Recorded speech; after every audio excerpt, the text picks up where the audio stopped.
Hello mga mi, magluto ulit tayo ngayon ng simpleng ulam.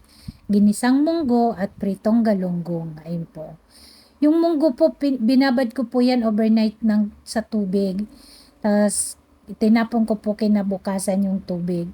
Tapos, pinakuluan ko po siya ng 2 beses. Tinatapon ko po yung tubig hanggang sa pinalambot ko na po yun.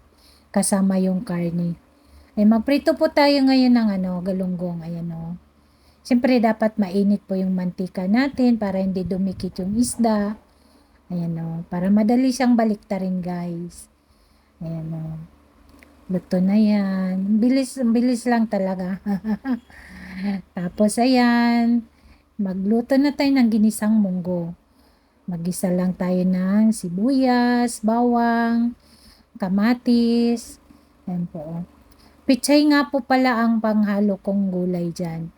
At saka yun, inuna ko po igisa yung tangkay ng pichay kasi matigas po yan. Lutuin lang natin sandali, tapos ayan, ilagay na natin yung pinalambot na munggo. Ayan po. Oh.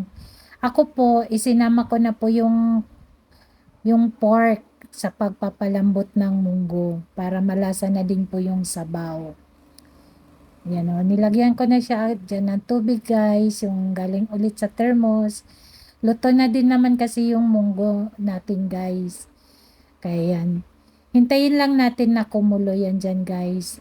Timplahan na lang din natin ng asin at saka paminta. Kayo na po ang bahala mag-adjust sa inyong panglasa. Yan po oh. Tapos takpan po natin hanggang sa kumulo. Tapos ilagay na natin yung dahon ng pichay. Actually, sandali lang naman siya lutuin guys. Ayan o. Kasi malambot na naman yung munggo. Kung wala naman po kayong karne, pwede naman mga tira-tirang ulam, like yung pritong isda. Kahit ano po na pwede nyong isama. Ayan o. Pwede po chicharon. Yun eh. Durugin nyo lang yung chicharon. Ihalo nyo. Tapos yan, lutuin lang natin siguro mga 1 minuto yung gulay. Okay na po yan. At yung nasa kaldero po, paksiw po yan na galunggong guys. Ayan na. Okay na yan guys. Ang sarap po kumain. Siguro sa kasya sa 10 tao yung munggo. Kami po 3 lang po kaming kakain yan. Kaya aabot pa po yan ng 1 week. Ayan guys. Oh, yummy. Happy lunchtime.